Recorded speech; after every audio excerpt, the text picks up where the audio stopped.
Welcome to The Fight with Teddy Atlas, presented by Dynamic Striking. I'm Ken Rideout, joined as always by the legend Teddy Atlas. And today's very special guest, for today's very special guest, we've summoned Karnak the Magnificent, frequent guest of the Johnny Carson Show. So please join us in welcoming Karnak the Magnificent. Hello. I have been summoned from the west, or perhaps the east, whichever. I get a little confused sometimes with all this stuff. But I have been asked to come here to help our great audience, the great audience that may have had a little problem understanding the outcome of the last fight, terrific fight with Valdez and Navarrete, where there was some that did not quite understand the severe beating that Valdez took and the one-sided fight that it truly was. Even I, from out west and sometimes east, way up in the Himalayas or some kind of high place, I could see clearly that it was a one-sided fight. But sometimes the simplest things are not so simple to see and to just comprehend. And I am here to make it a little bit more simple for all of you. That during the broadcast, some of the people that are doing the talking, they sometimes also do not quite understand the simple and the basic. So I have a solution. Again, you have summoned me here mentally with your forces to help. And my help is to give you a great suggestion. Watch the fight once again. But watch it this time with no volume, with nothing but silence, and see what you could not see before. Understand what was hidden from you. So go, my young grasshoppers, go out there and watch the fight without any sound. And remember, if you need me, I will always be here. All you have to do is think of me and blink your eyes many, many times. And I will appear immediately or close to immediately. For now, I say, but before I leave, one other thing. To our great brothers and sisters across the pond, as you like to say, our British fans, one thing, you have not been forgotten, but a reminder. We all must have reminders at times. Your idol, the one that you call Joshua, he is overrated. I will. See, even I can see that. I will leave you now. So long. Until next time. Thank you, Karnak. Appreciate the insight. Let's bring Teddy Atlas into the scene and see what Teddy has to say about the weekend's festivities. There was no shortage of fight action from about noontime Eastern all the way through to about 1 a.m. Between the fight, the DAZN fight, the Joshua fight, and the undercard. UFC with an early start out in Vegas, followed by the Navarrete and Oscar Valdez fight on ESPN, where, like Karnak mentioned, we got a very one-sided opinion of that fight, or at least a one-sided description of what was happening, because it appeared to be a one-sided beatdown. But we'll get into all the fight action now. Teddy, what'd you think of Karnak? Thanks to Karnak for joining us. Can you guys see me? There's smoke. There's still some smoke in the room here. It's clearing out. Karnak creates smoke, and when he comes, it is quite a moment. It's stuck. Can you see me? I got you. The smoke is clearing. Yep. You got me? Very thankful to Karnak, the magnificent one, and very thankful to the fans that summoned him with your thoughts, your brain thoughts that brought him here. Try not to let that happen too often. Okay, here we are. We have a lot to discuss now. Karnak set it up well, but we must get to the rest of it. Ken, let's get to the rest of it. Let's get to all of it. Let's jump right in with the Anthony Joshua Robert Helenius fight from England. Saturday afternoon, Eastern Time, Saturday night in the UK. Robert Helenius, last-minute replacement for Dillian White, who failed a drug test. They brought in Robert Helenius on a week's notice, a week after he fought over in Europe. I forget where his fight was, but he got a win over in Europe and stepped in to face Anthony Joshua, and Anthony took about 6 rounds to get to him, but finally knocked him out with a big right hand and, then proceeded to parade around like he just cured cancer or shocked the world in the Thriller in Manila. I think this was the most predetermined outcome of the weekend, although I think most people would agree it probably took him longer than what most people would have many weekends. Predetermined of many weekends. Many weekends. And you don't need Karnak, the magnificent one, to tell you that. I can tell you that. Yeah, one quick thing before I turn over to you to get your opinion. I saw some comments on Twitter, and one guy in particular said, I love the show, but I have such a hard time with essentially the criticism of Joshua that seems like it's an agenda. And to that I would say, I don't know what you're referring to. We have no agenda towards anyone. I promise you we're not aligned with any governing bodies. Boxing. Truth. We do have an agenda. The agenda is truth. Truth. Exactly. Truth. Exactly, but we have no affiliation to any promoter, manager. If you haven't been paying attention, we have equal praise and criticism for all in accordance with our personal beliefs. Anthony Joshua, the person, seems like a great guy. These opponents that he faces most of the time are just like the opponents Tyson Fury faces most of the time, predetermined cannon fodder, and that's what happened Saturday. What'd you think of the fight, Teddy? Just in case our British brothers and sisters could not hear clearly, I wanted to make sure not only put it out there in an audible, but also in a visual. He's holding up a note that says, for the people just listening, it says truth, the only agenda. All right, with that said, Teddy, give us the truth. How'd you like the performance? Did we learn anything from it? What's to be gained from this aside from a paycheck for Anthony and the promoters? Well, first off, I heard that some of the commentators over there actually said before the fight that it was, I can't believe I'm quoting this is a direct quote, but I heard some of the commentators actually say before the fight that it was brave of Joshua to take a last-minute replacement and not just pull out of the fight. Wow. Wow, wow, wow.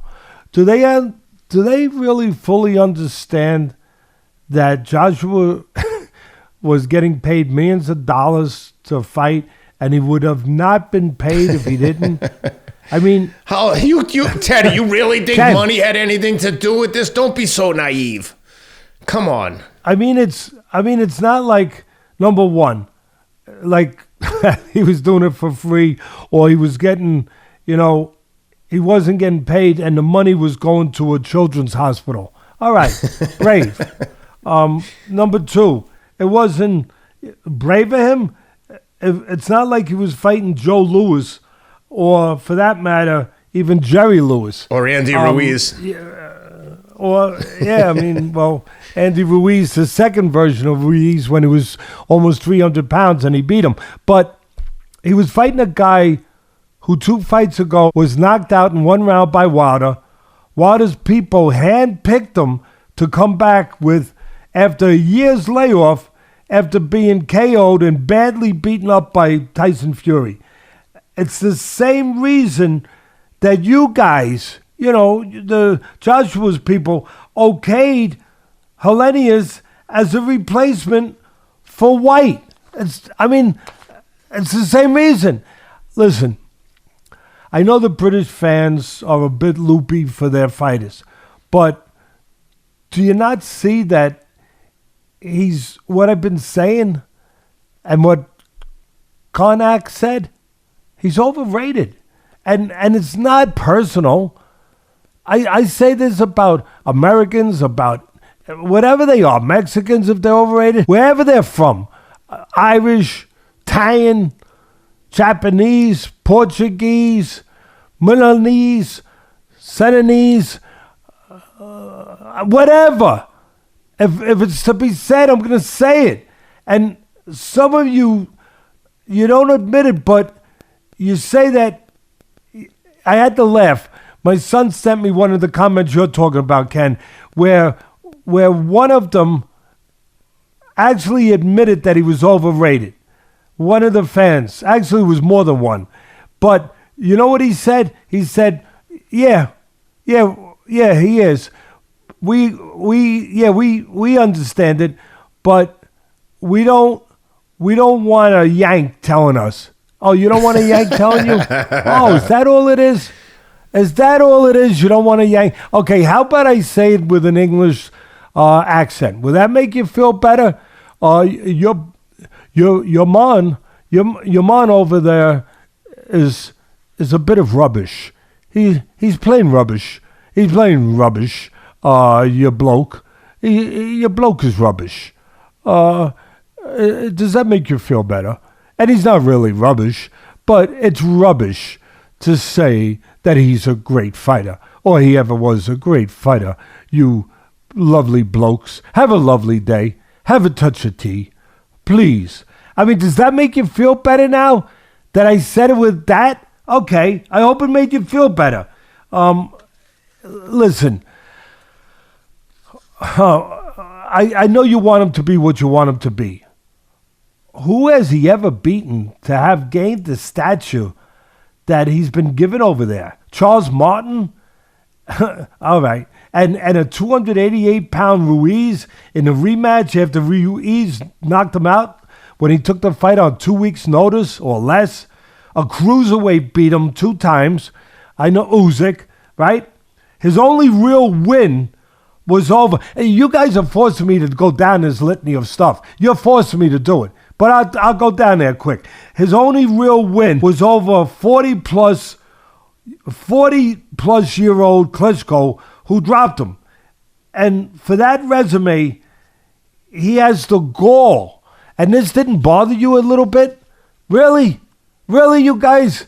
And, I have nothing but love for you. You're great fans.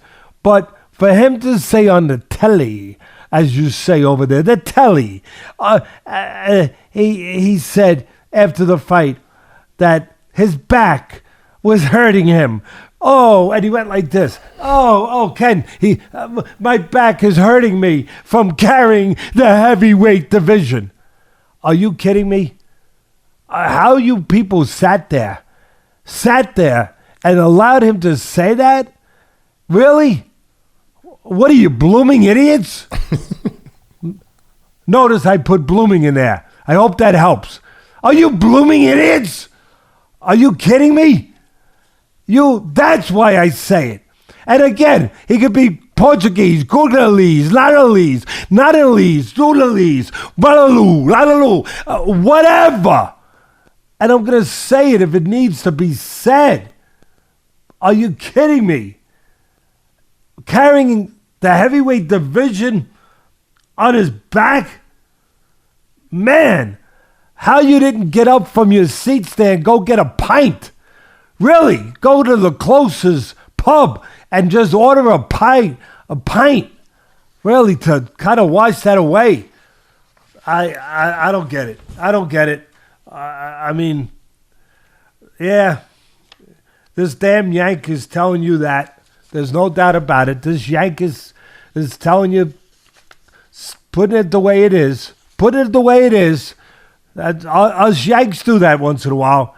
But somebody has to be in charge of dispensing the truth once in a while. Somebody.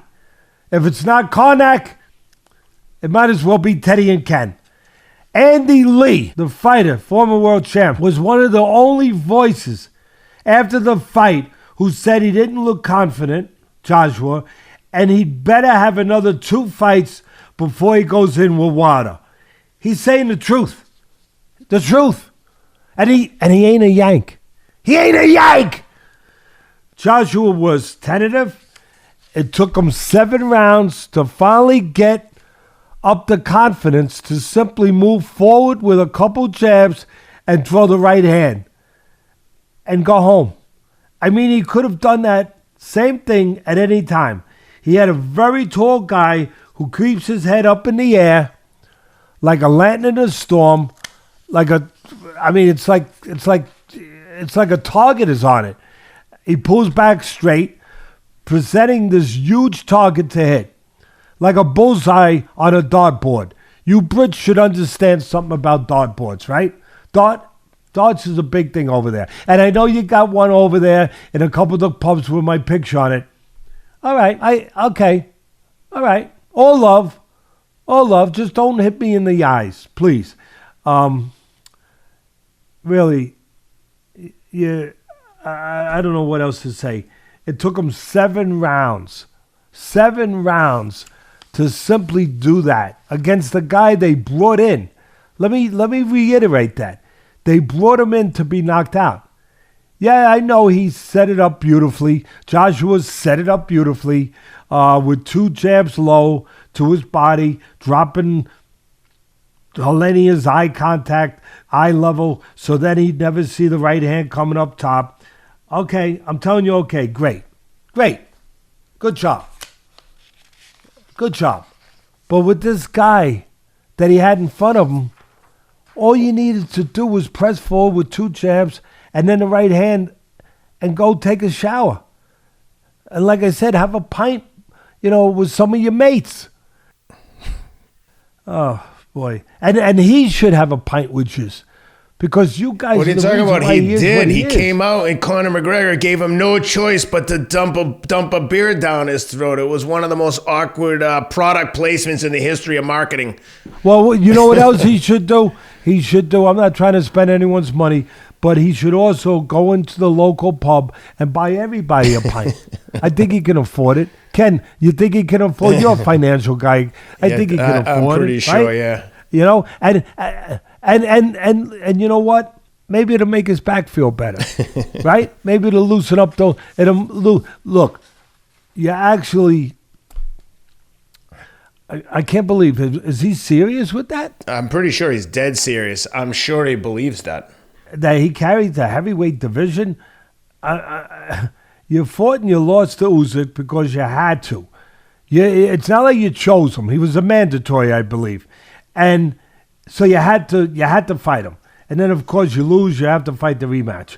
So how have you been carrying the division? Really, if we're going to speak the truth here, right? It was Fury who actually got in the ring with the biggest puncher in the heavyweight division. And matter of fact, in boxing, period. Pound for pound, ounce for ounce, Wilder's the biggest puncher in boxing. And Fury got in the ring with him 3 times. So maybe he should be the one going to the chiropractor to get his back fixed for carrying the heavyweight division, right? Maybe he should be. Final analysis, Ken. Joshua was, for the first 4 rounds, he was so tentative. He was pushing his jab, reaching in with his right hand. As I said before, all he had to do was step in with 2 jabs and a right hand at any time, and Helenius was going down. So I know you don't want to be reckless. I know you want to be thoughtful. I know you want to be smart. I know you have a new trainer. I get it. But really, I also do get it. Everything is relative. And it's relative to who he was in there with. And with this guy, after round or 2, you should have saw that. So, enough said. This yank is done. Okay? All right? And by the way, Joshua's going to be paid $60 million to fight Wilder if they do actually fight. That's what I want to get your thoughts on a potential Wilder-Joshua fight in December in Saudi Arabia. What happens and who wins? Yeah, or December or January. I think they're talking about January, whatever. But, one thing I'll tell you, if the fight does happen, Joshua can buy a new back with $60 million. He can buy a new back. And all the millions that he's already made, in his career, God bless him. But listen, God bless Eddie Hearn and his promotional company that helped make him and promote him and build him up to make all this money. So listen, at the end of the day, he goes to the desert. He's going to wind up getting $60 million. At the very least, he can get a camel while he's over there to help him carry whatever he's got to carry. At the very least. And I don't know what it would cost to ship a camel back. But again, with $60 million and the tens of millions that he's already made, I think he can afford it. What happens in that fight? One of two things. Wilder goes after him early because that's why Wilder can't fight, but he can punch. And he's got heart. And so does Joshua. But Wilder's got heart, and he's gotten off the floor before, as Joshua has. And but he's taken a terrible beat in the last couple of fights with Fury. I don't know what he's got left. I know he knocked out Helenius, but it was Helenius in one round. In a real fight, I don't know how much was taken out of him from those beatings that he took in the last two fights with Fury. But I know he's got heart. I know he can punch like hell. And but his technique is horrible. He's all over the place. But he doesn't waste time. He'll probably go out there. Although he's got a new trainer the last couple of fights in Malik Scott, who's trying to make him a little bit more patient, make him more of a boxer, make him more responsible, make him technically better. So maybe he will be a little more patient. He was a little more patient with Helenius. And then he scored the knockout. So one of two things is going to happen. He's going to go out there and he's going to be less tentative than Joshua, and he's going to land the punch first, because it's going to come down to who lands first. He's going to land the punch first, and I think he's got a better chin than Joshua at the end of the day. And he'll land the punch first, and it'll be all over. Or he'll walk into something. He'll go out there, and Joshua, knows how to counter, and his temperament is more to counter now, not to be aggressive, not to really take chances. He's more comfortable countering. And his trainer, he's got a good new trainer too, a good trainer. They will probably look to try to set a trap and catch Wilder coming in with something wide open, and beat him to it, punch in between a wide punch, or just make a miss and counter him. And so that's my prediction, and I think it's a good one. Where you're gonna get Joshua looking to set a trap, laying back a little bit, which he's very good at doing now, right? He's comfortable doing that, and catch Wilder coming in. Or Wilder's gonna use that long as a phone pole jab, and set up the right hand, and go out there and catch Joshua again, like he was the other night, still a little tentative, and not give him a chance to gain his confidence, get into a rhythm, and end it before he can ever get started. The only fly in the ointment or X factor for me is how much Malik Scott has changed Wilder, his temperament, his mentality, and his technique. Where if he's made him into a more stable boxer, if you will, then it might take a minute. Because if he's more patient, Joshua's going to be patient. Oh, my God. So at the end of the day, it might not be the thunderstorm you think you're going to get. It might not be. Either way, it could go either way, but I'll wind up saying Wilder. And, I want to give him credit for getting in there with Wilder, a dangerous puncher, even though he's been beaten up by Fury twice, and he's probably going to be a little less dangerous. But I want to give him credit for it. But when you're getting paid $60 million to do it, I don't know how much credit you could give somebody. $60 million. I know people that have told me, and I think they're half serious. Teddy, for $60 million, I'll get in a freaking cage with a lion. I'll get in the cage with a lion. Give me something. Give me Give me something. Give me some kind of knife or something. But yeah, for $60 million, I'd take a shot. Hopefully it's an old lion missing a couple teeth with the claws a little bit rotten. You know, he hasn't gotten a manicure lately. You know. Speaking of old lions, I want to jump into the undercard of that fight because we had the fight that everyone's been clamoring for, Derek Chisora and Gerald Washington. Gerald Washington coming into the fight, Teddy, was 2 wins, 5 losses coming into the fight. He's now 2-6 in his last 8 fights. Gerald Washington. And he's been knocked out. 5 times. Go ahead. By the way, one of those people, one of the 2 wins that he had was that Gerald had was against. Don't tell me Helenius. Don't tell me Helenius. Oh yeah, he knocked Helenius out. Of course he did. He knocked Helenius out in the 8th round. Goodness. Don't tell the British fans that. Listen, Ken, keep it low. Don't tell the Brits. He knocked out Helenius and he lost to Adam Konaki, who, no offense, Adam Konaki has been exposed as like. Don't tell the Brits. Listen, they said that it was brave. It was brave of Joshua to get in the ring with Helenius. Brave! Gerald Washington gets essentially beat up for 10 rounds against Derek Chisora. And again, the fight that absolutely no one was looking for. Big fan of Derek Chisora, but could do without this fight. It meant nothing. It was literally just filler. It was like some additive in like an ingredient on a box where you're like, why do they have that? No, it was worse. It was worse, Ken. It was worse. No, it was worse. I'll tell you why. It's dangerous. You're playing with somebody's life here. Yeah, it's dangerous. I said a while ago that Chisora, I love him. I love what he's given us. I love he's a war horse. I love the thrills, the fights, the excitement, everything that he's given the audience for 20 years. They love him over there. I love him here. I mean, he only knows one way. Forward, go conquer or be conquered. That's him. That's Chisora. He's a fighter right down to his toes. And he's got the heart of a lion, like you just said. But when it's enough, it's enough. And after he got knocked out in his last fight by Fury and took all those punches, and he's been taking punches for 20 years. That's his style. And now he's taking more and more, and he's 39 years old. I made a mistake. I said he was 40, 41, 42. He's 39 years old. He might as well be 81. He might as well be 79.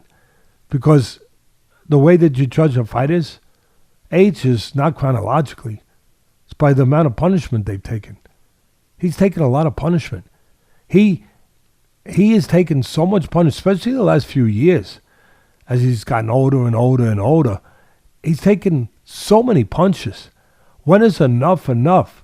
Really? Really, when is enough? I know you love him but if you really love him, I love him. So I'm going to say what I'm going to say because I do love him. I love everything he's given us. Everything he's given to you, the fans. Everything he's given to this sport. He's given every freaking ounce of himself. If you love him, make sure he doesn't get in the ring no more. He shouldn't have been in the ring. Luckily, it was against Washington, who boxed a nice fight, picked his spots, but he does just enough to lose. He picked his spots, but he even hurt him. He even staggered him.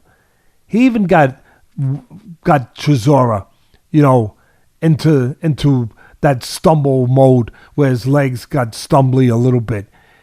And that's a guy who Ken just described his record, who's 41 years old. I think Washington's 41 years old. And like I said, he's been knocked out 5 times. And I give Washington credit. He boxed nice. He picked his spots. He fought a, controlled fight, a patient fight. Too patient because he got out-hustled. He got outworked. But if it wasn't him fighting that kind of fight, Chisora he would have been in a lot of trouble. And he shouldn't be getting in the ring anymore. I mean, are you not understanding this? What happens to somebody that's been hit that much, that sooner or later something bad's going to happen? Do you not understand that? Did he not earn the right to have that compassion? Really? Has he not earned that right? I know he would get mad. I have the right to fight. I get it. But at some point, you have to protect someone from themselves when they're that much of a warrior, that much of a gallant warrior. You got to protect them from yourself. Sometimes somebody can't drive a car no more. They just can't. They want to drive. But they can't drive no more. They don't see right. Their reflexes aren't good. And you have to take their license away. You just have to. You don't want to tell them that they can't drive. But for their sake, so they don't get hurt. And they don't hurt someone else. In this case, so Chisora don't get hurt. I mean, he actually looked. When I watched this fight, he actually dissipated more since the Fury fight. He's been eroded. He's been evaporated right in front of our eyes, taking punches. But he still behaves the same. He's a game. He don't know nothing else. That's all he knows, to be game, to be a warrior. That's it. But we have to know better. I could see he was less since the Fury fight. He's less since then. That he lost some more. Like I always say, every time you get in the ring, you lose part of yourself. He's lost part of himself. He looked to me, Ken, like a guy trying to walk uphill, and he was stumbling uphill. That's what he looked like. And I don't mean to be facetious. I don't mean to be laughing at his peril. I don't. I'm just saying it because it needs to be said. It really does. When are you going to stop? When he dies in the ring? I said it. Somebody had to say it. Yeah, I said it. Is that when you're going to do it? When he dies in the ring? God forbid. And then what are you going to say? What are you going to say then? I don't know why we have commissions. If Teddy Atlas has to go on these rants in these cases, which I did for 20-something years on ESPN, when a commission didn't know enough to stop a guy when he shouldn't be in the ring no more, when they didn't know enough, what the freak? I ain't getting paid for this job. The commission is. What the hell's the sense of having a commission if they can't figure this crap out? Well, I think as long as there's money to be made, putting butts in seats to see these guys fight, they're gonna keep doing it. Derek has come out today or yesterday and said he's got 3 more fights in him. Wants to get to 50 fights. Yeah, okay. All right. Floyd Mayweather could fight 150 because of his style. Chisora can't because of his style. His style is to take 1 to deliver, to take 3 to deliver 1. That's his style. Well, it shows in his record, Teddy. 34-13. He's basically winning 2, losing 1. That's true. All right, guys, want to take a quick pause to give a shout out to today's sponsor. You know them, Athletic Greens. Go to athleticgreens.com/Atlas to take advantage of today's special offer. 10 free travel packs with your first purchase. Just go to athleticgreens.com/Atlas. Athletic Greens is the all-in-one green drink. 1 scoop in the morning, boom, you get 75 whole food sourced ingredients in a delicious tasting drink. Couldn't be easier to use. And like I said, the special offer comes with 10 free travel packs. Those 10 free travel packs will become invaluable to you because especially when I'm traveling, I want to make sure I'm getting all my vitamins, minerals, probiotics, prebiotics to keep you as healthy as possible when you're traveling. Puts a tremendous amount of stress on the immune system. So check them out at athleticgreens.com/Atlas to take advantage of the special offer. 10 free travel packs. Well, Teddy, speaking of someone getting hurt in the ring, I couldn't help but to think that the promoters and the network wouldn't be happy until they let Richard Torrez Jr. hurt someone in the ring. They're feeding this guy like raw meat, like you would say, week after week. I love watching Richard Torrez fight. Former Olympian, U.S. heavyweight, smaller heavyweight, but just like a scrappy, aggressive guy. I love watching him fight. But they're putting him in with guys who don't have a chance in hell. You'd kick this guy out of the gym if he showed up to be Richard's sparring partner. They're not qualified to be in the ring with the guy. And I seriously, when he knocked this guy out in the first round last week or whatever round it was, I think it was the first, that's what I was thinking is, when are they going to be happy? When he hurts somebody? No fault of Richard, but Jesus, they're feeding this guy like raw meat every week. Cannon fodder, as you would say. He's beating the crap out of them to the point where you have to question the sanity of everyone involved. Someone doesn't see this guy, Willie Sparks, or whatever his name is, Willie Jake Jr., they don't see tape on him and go, dude, you can't put him in with Richard Torrez. He's going to kill him. This is so unfair. You would. Anyway, I digress. How'd you like Richard Torrez's one-round destruction of Willie Jake Jr.? Listen, it's the usual. Top Ranks puts on their usual one-sided, as you just said, cannon fodder matchup to feed their undefeated heavyweight prospect, some raw meat to build his record up. Easy work, Torrez, as far as the analysis, Torrez gave ground, allowing his opponent to rush in, giving him plenty of room to swing and miss, leaving a space to fill, which Torrez did with a counter hook, getting the first round KO. It went 92 seconds. I was just surprised that the commentators who go along with this stuff, because that's where they make their living, doesn't mean you have to go along with it, but they go along with it. They want to make their people happy and be on board with it and all that stuff. They don't want to ever say something that I've used to say, like, what did you learn from this? What did he get out of this? Like, when are we going to stop this? He's a silver medalist from the Olympics. He probably had over 100 fights. Most of those guys that have fought on that level amateur-wise have had that kind of amateur background and pedigree and experience. At this point, you don't need this. Like I said, what are you learning? What are you getting from it? What are you getting from it? You're getting more knockouts on your record. And do you really think the audience loves that? I don't know. I don't agree with you if you do. That just, I don't know. But I was surprised. It went 92 seconds. I was surprised that the commentators didn't say that it was 2 seconds. It took Torres 2 seconds less to knock out Willie Jake than it took Mike Tyson to knock out Michael Spinks. I thought they might make that comparison, being that it was 92 seconds. I thought they, because they don't seem to have any problem with this stuff. And matter of fact, more than that, they echo it. They amplify it from the hilltops, like it's something great.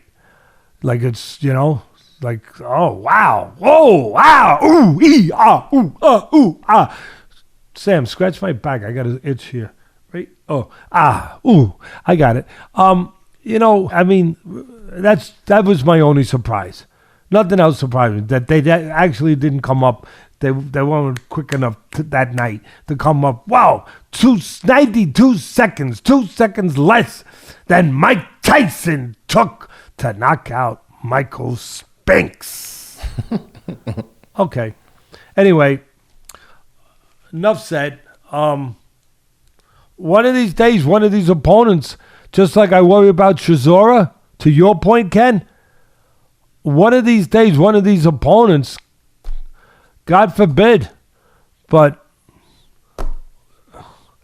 again, you don't need Teddy Atlas to tell you that we're going into dangerous waters here, guys. When you keep putting these guys in over and over again with overmatched guys that just shouldn't be in the ring with them. I mean, how often you're going to roll the dice, right? I mean, did you ever hear of a game? You ever see that movie, The Deer Hunter? It was a tough movie. It was a great movie. It won Academy Awards. Great acting. Great. But it was a tough movie too. I mean, it really was. It was a heartbreaking movie. But where that game called Russian Roulette, you ever hear of that game? So one time you play that game too many times, and one time there's actually going to be a bullet in the chamber. There's actually going to be a bullet in the chamber, and it's going to be nights out forever. I just hope that doesn't happen here. I just hope not. I hope not. Agreed. Let's jump over to the ESPN card. Oscar Valdez in with Emanuel Navarrete. We've talked a little bit about it already with the great Karnak the Magnificent. But, one-sided fight, entertaining fight, all Mexican affair. It just seems from my perspective like anytime Valdez would have moments and score with good shots, it didn't even seem like he could affect Navarrete. It feels like he could have hit him in the head with a hammer and it wouldn't have stopped him. He'd score. Great one-sided fight. Okay, I said it. Yes. They tried to make it great. It wasn't. It was a great one-sided fight. That's right. Because Valdez had so much heart that he just wouldn't stop trying. It was very similar to Spence and Crawford. That's Agreed. how bad a beatdown it was, and that's how one-sided it was. That's how bad it was. Nobody else gonna say it. I'm gonna say it. Very similar to that, and similar for two reasons. One, because of the domination of Crawford, the domination of Navarrete in this case, and because of the heart of Spence to hang in there, to keep trying, and same thing, the heart of Valdez to hang in there.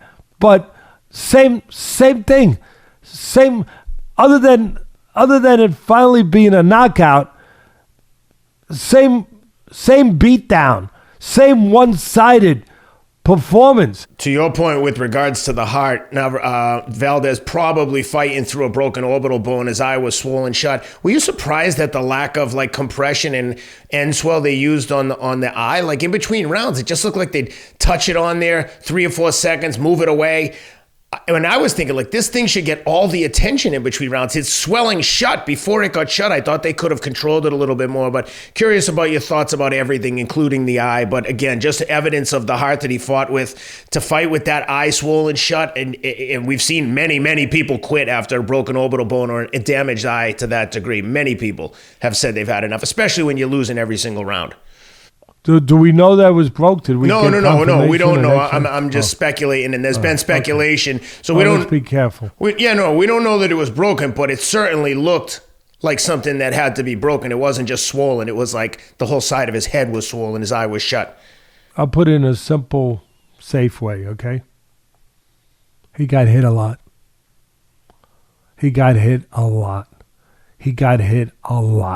And they better give him a long rest no matter what.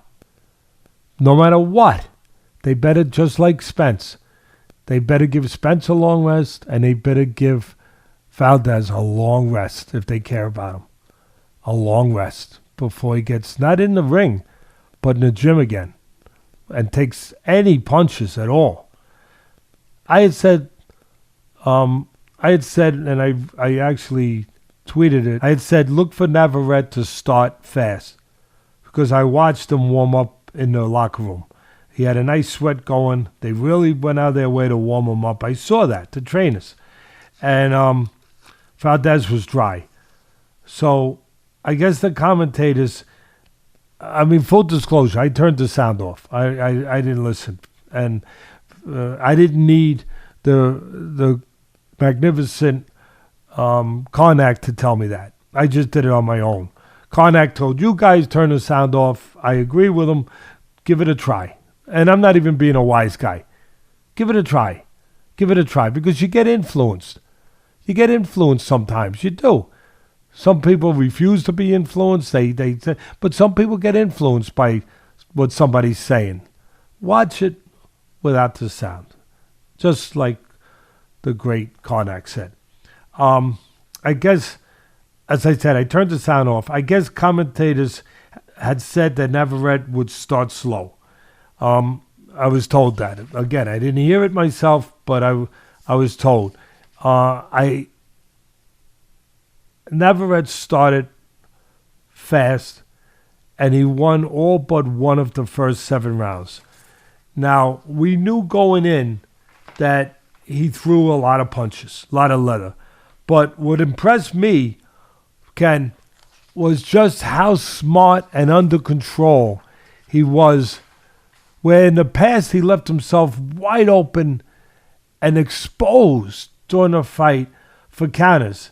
You know, he'd throw a wide punch, he'd leave himself off balance, maybe you could punch inside, you know, he'd reach in. Not here. He put a clinic on. Man, I ain't leaving here till I give him his props. Man, because he didn't get his props that night.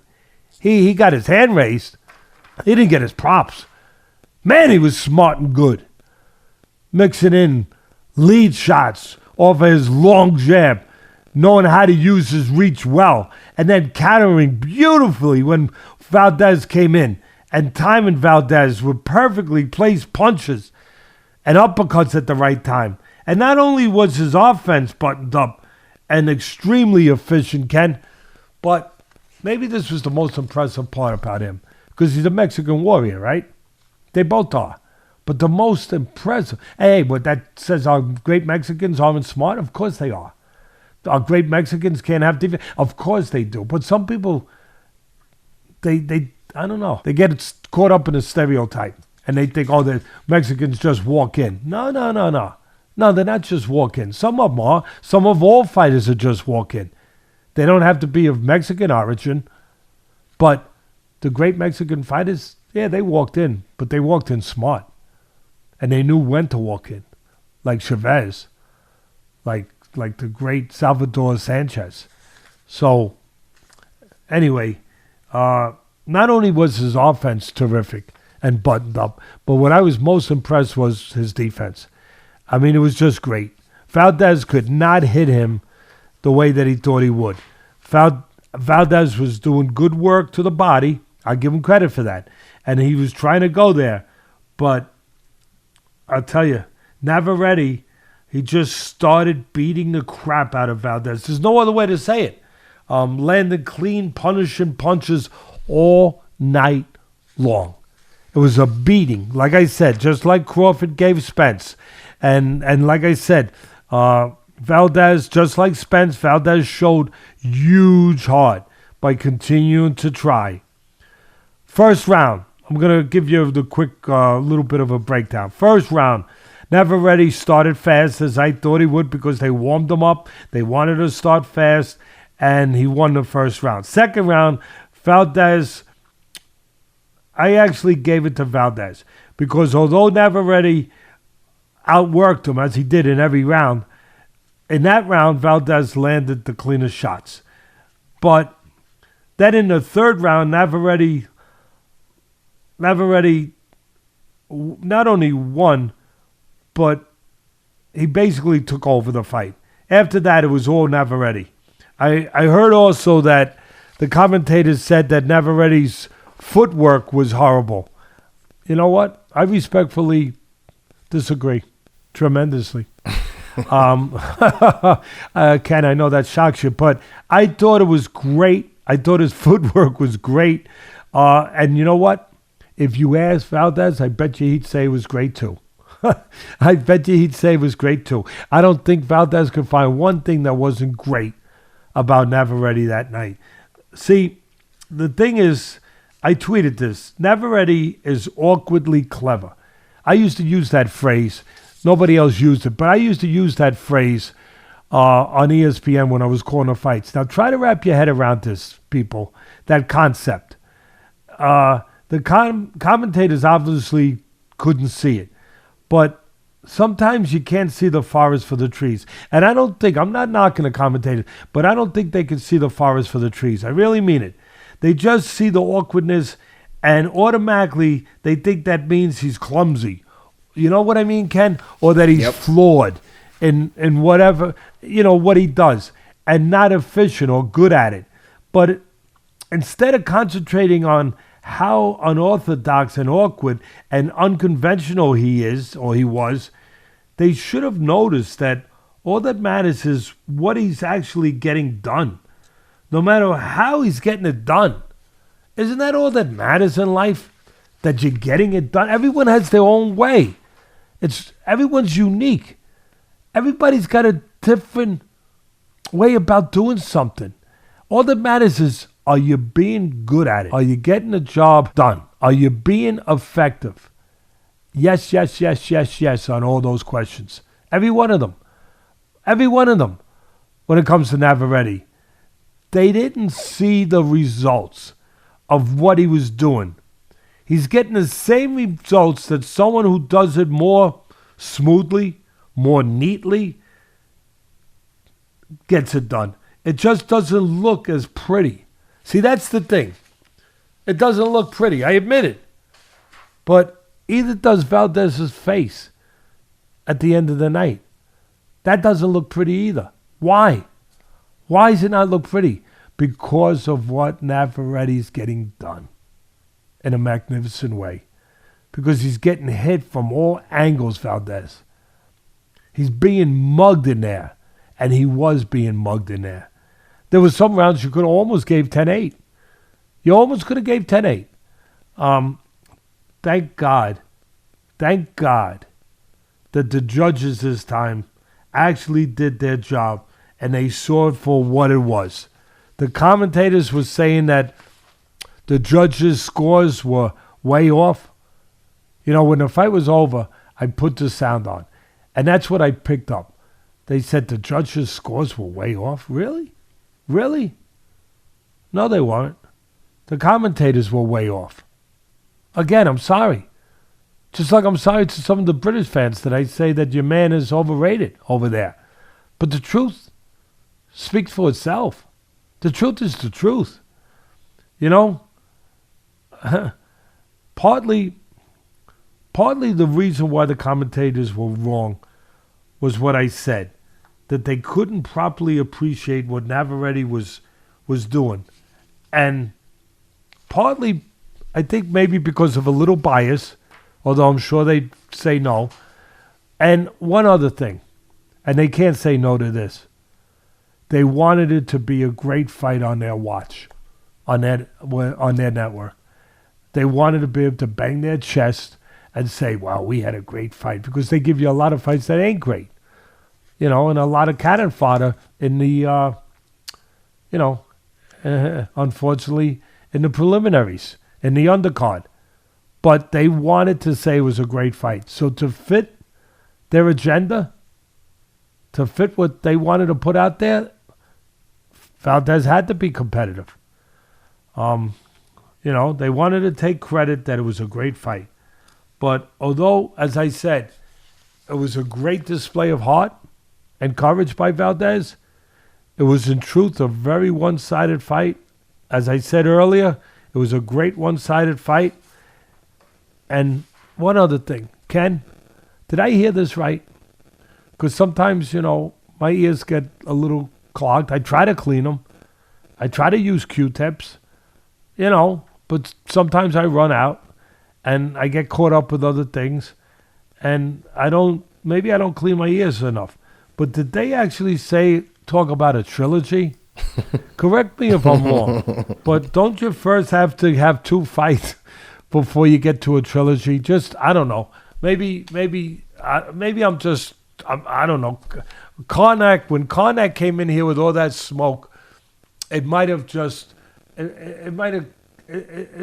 stunned my senses for a moment. Maybe.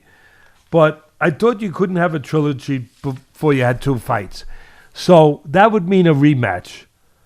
But for me, that was so one-sided. Do we really want to see that again? And did the commentators did they not notice that, and I noticed it, around the sixth round I noticed it. Did they not notice, and I tweeted it, did they not notice that Navarrete hurt his right hand? I know they said something late, I was told, but did they not notice that when I noticed it a little earlier? But Navarrete behaved like a pro and a fighter and a champion. And he just kept going. But what do you think would happen to Valdez if they fight again and Navarrete has two healthy hands? I mean, it's something to think about. No matter what they think or don't, someone better think about it and give Valdez, as I said, Ken, a long rest. He took a horrible beating. And everyone gives, another thing, everyone gives Eddie Reynoso, okay, terrific trainer, Valdez's trainer, he's Canelo's trainer. They give him so much love and credit. They go out of their way, and because he trains Canelo, right? But how about giving Navarrete's trainer? See, I do that here. How about I want to look out for the guys that fall between the cracks, the guys that don't get enough credit, the underdogs, the you know what I mean? I want to give the quiet spoke in the wheel a little oil too. You know what I mean? Not just a squeaky one. So how about giving Navarrete's trainer some credit? Of course. None was given, as far as I know. And again, I didn't have the sound. I had it turned off. But as far as I know, none of it was given. And look, go back, watch it. Really, I mean this from my heart. Give it a try. It's worth watching anyway.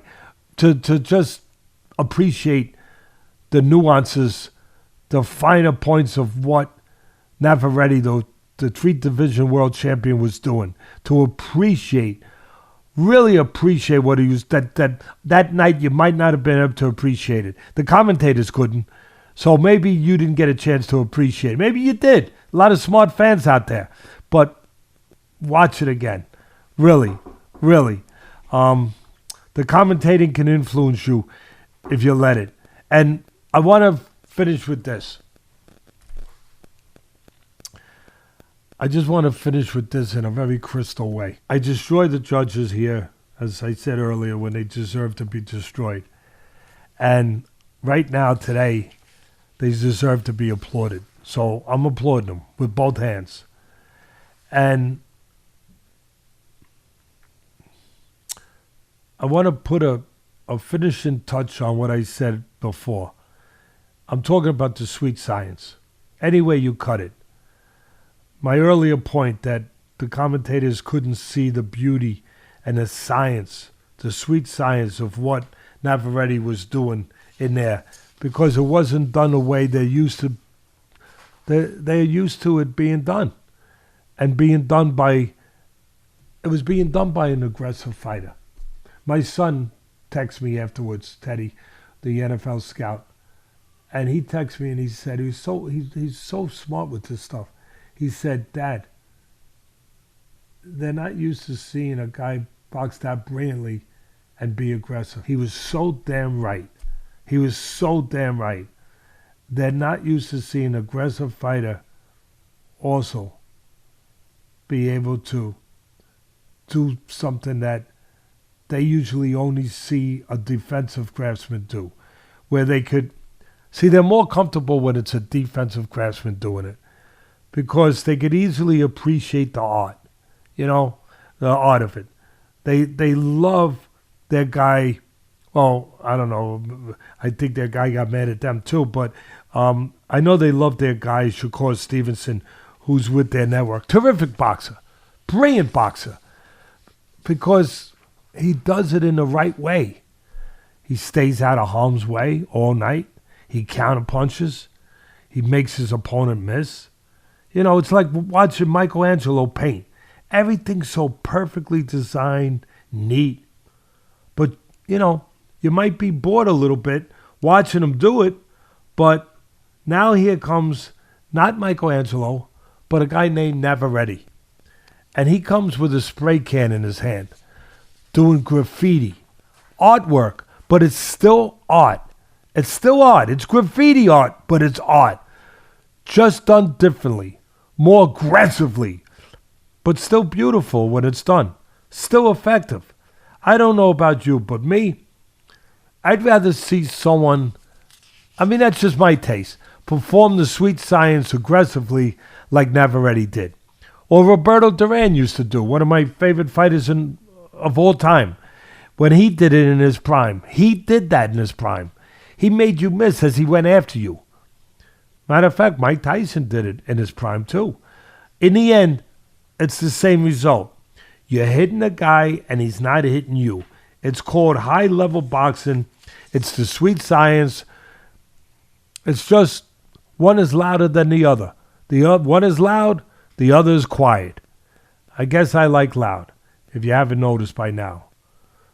Loud and exciting. Put me down for that. Love it. Well, that's a pretty thorough breakdown. Let's touch one more over on the UFC. I know you like that card. An early start time from Vegas, from the Apex. Rafael Dos Anjos in against Vicente Luque. Vicente Luque coming back after a terrible injury, had a brain hemorrhage in a knockout loss in 2022. Came back to get the win, out-grappled, outstruck. basically won the fight in all areas. I was super impressed with his ability to grapple and, get into it in the jiu-jitsu on the floor, because he's known as a big puncher, but he really showed a well-rounded package in that fight. How'd you like it? Well, I loved it. I thought it was a great fight.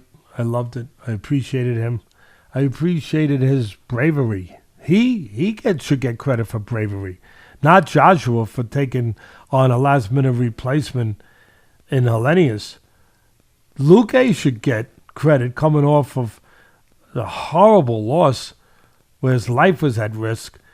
And who does he go back in there with? His first fight back? A monster. Dos Anjos. A monster. He should get credit for being brave. And that was brave. And I give him the credit.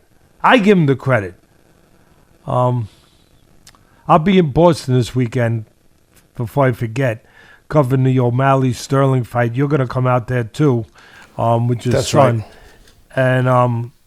And, so we'll be out there for the fans that want to say hello. We'll be out there. And as far as the Dos Anjos-Luque fight, first of all, kudos to the UFC matchmaker, par excellence. I know sometimes I see these sayings a little off, which people, I think some of them think it's kind of cute. It's kind of Teddy's way, whatever. In the end, I do know what it is that I intend to say, even if I say it off a little bit. But this one, I think I'm saying it right. Kudos to the UFC matchmaker, par excellence.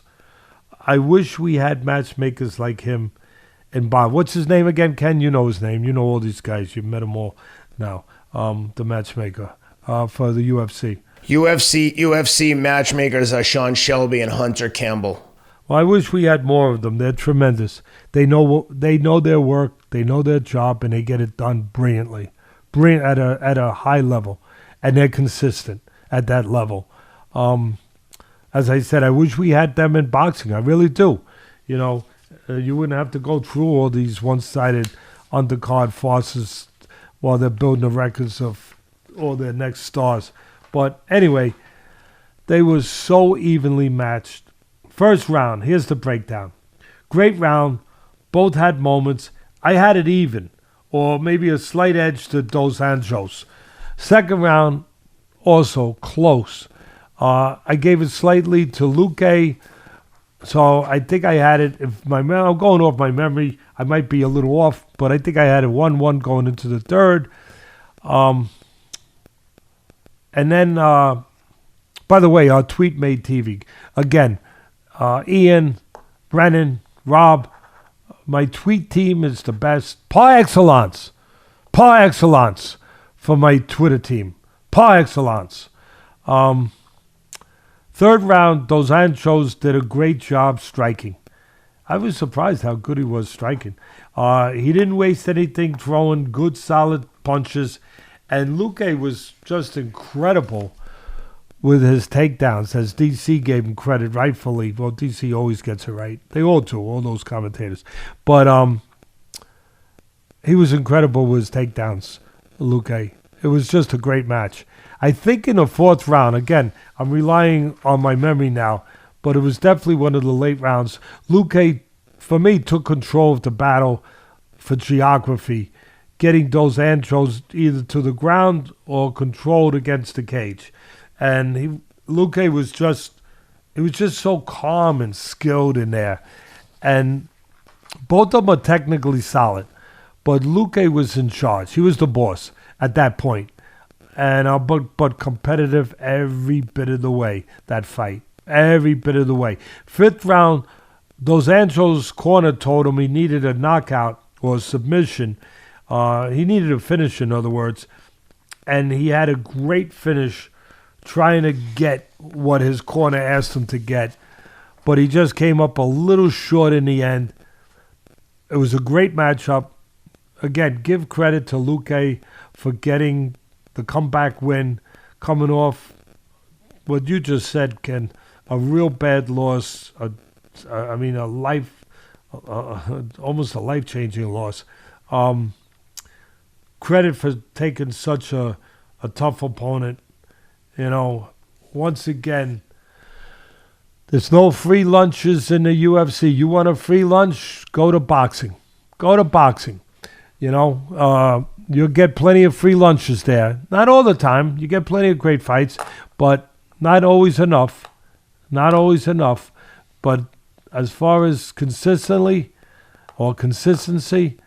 week in, week out, UFC will give you competitive fights, from the main event all the way down the undercard, one after another. Every once in a while there's a clunker. Everyone's got a clunker every once in a while.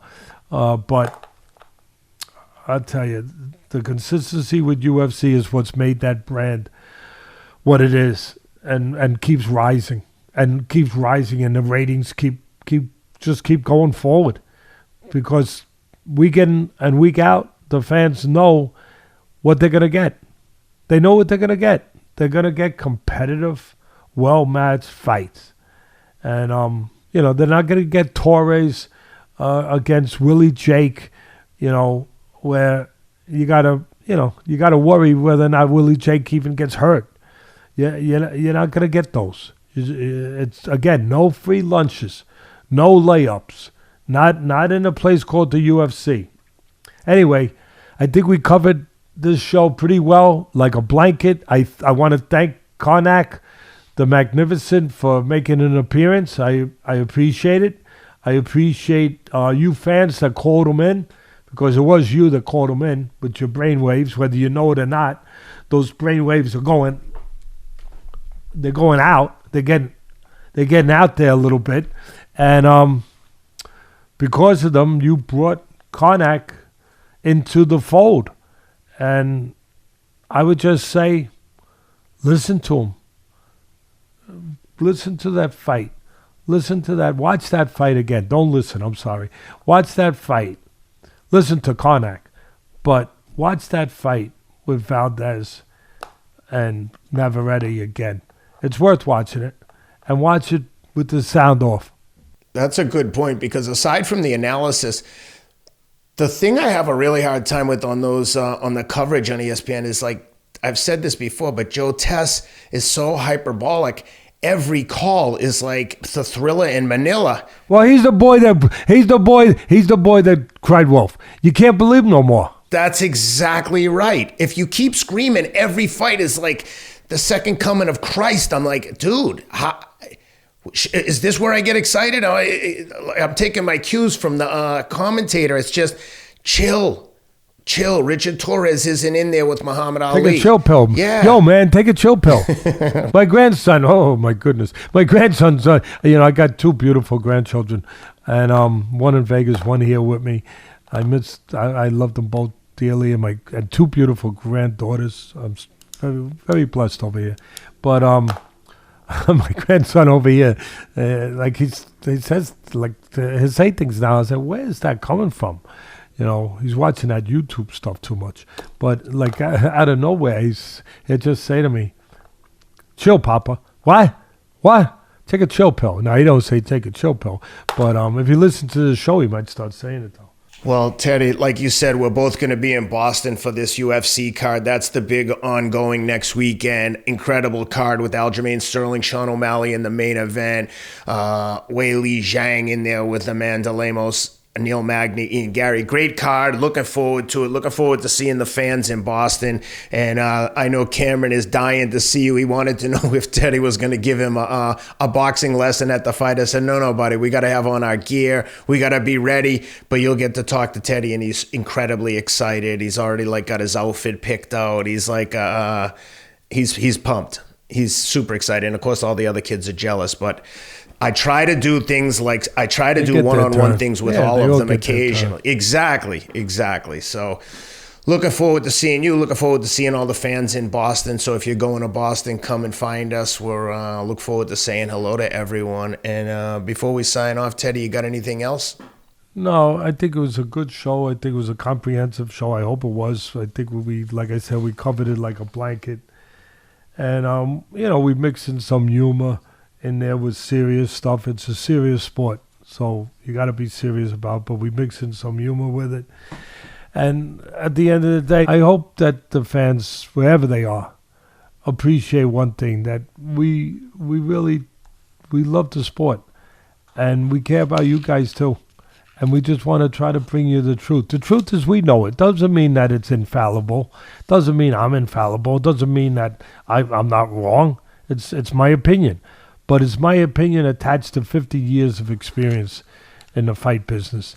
And for what it's worth, I said it before, I say it again in closing. I'm saying it sincerely. I'm saying it, earnestly. And I'm saying it because I care. I care about this sport. And if something's wrong, I care enough to say, hey, I think that's wrong. And I just want to be able to bring you guys,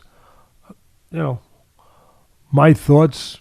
And you're good enough to let me, to allow us to bring our thoughts to you every week. And just, I can't guarantee anything in life. What I can guarantee is that I will always be telling you what I believe when it comes to this. What I believe, and it will not be touched by silliness. I'll just call it silliness. I won't even get crazy, where the fan says that I don't like British fighters, or whatever it was that Ken told me that he said. That's silliness. That's just silliness. If anything, over my 50 years, I hope that I've proven one thing, that I do not carry a bias. I say what I believe, good or bad or indifferent. I say it based on what I believe, from my experience, from my judgment, not on anything else. I've been in the ring for all those years. I was calling fights 20-something years for ESPN. There were times there were people up in that corner. I didn't particularly agree with them or the way they did things, or particularly maybe even liked them. But I never. One thing that I took pride in, I never allowed that to venture into my judgment or into what I was going to say. When I got behind that microphone, I said only what I thought was true. And if the guy I didn't like was doing something that was great, I said it was great. And I said he was great. And I'm going to continue doing things that way. I don't know any other way. Again, hopefully you appreciate it. We appreciate you. I appreciate the British fans. I joke with yous all, but I love yous. Even if I do say Joshua's overrated, I try to back it up with facts. Hey, listen. You love them? Good. Love them. Go ahead. And I hope they love you back as much as you love them, because you've made them rich. You have really you've brought life. You have brought life into British boxing. The Irish have done that over in Ireland too in the last few years, bringing real passion and life into boxing in your geographies, in your areas. And you've done it for one reason, because you bring passion, you bring love to your sport. Keep bringing it. Even if I do knock you guys every once in a while, keep bringing it, baby. Love yous. And with that, Teddy, before we sign off, let me just remind people, if you like what Teddy has to say, you can check out his Audible book, available on audible.com. It's Atlas from the Streets to the Ring, A Son's Struggle to Become a Man. There's a picture of it there for those on YouTube. And you can also check out Teddy's boxing tutorial series on dynamicstriking.com. Search Teddy Atlas. All the videos are up there. And while you're boxing, always wear Teddy's Box Raw collection, the 36 collection, 36 minutes to make life fair. With that, thank you everyone for being with us. We appreciate your support. Please like and subscribe to the YouTube channel. It helps us a lot.